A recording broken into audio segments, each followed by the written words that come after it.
وسام من اللعيبه اللي عقليتها كويسه جدا. مم. ممكن ناس تتفق على طريقه المشيان او ناس اه تختلف. هي دي كانت ناس تقول المشكله، بس عايزه ناس الفرقه تغلط بشكل اطراف احسن تغلط شويه. اطراف. انا كان نفسي طبعا الموضوع يطلع مم. بشكل احسن يعني. بس هو لما الناس بتهدى والموضوع بيهدى. مم. وسام من اللعيبه وسام طول الوقت كان يقول لي انا بحب الاهلي، الاهلي له فضل مم. عليا. الاهلي هو اللي طلع اسمي في القاره، صح الاهلي صح. اللي وداني كاس العالم. حتى بيقول لي مره، بيقول لي انا في وقت جم قالوا لي تعالى في كاس العالم في اي سنه من السنين محتاجيني، انا هقول لهم انا موجود.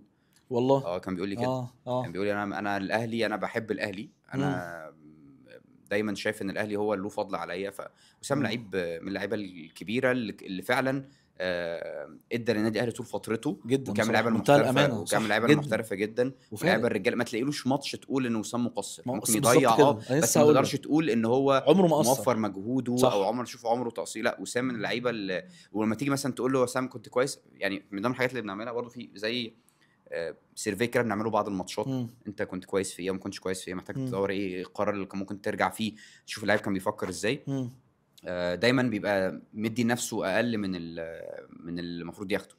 يعني اه دايما عنده سيلف كريتيزم عالي جدا، لا انا عندي احسن، انا عايز اطلع احسن.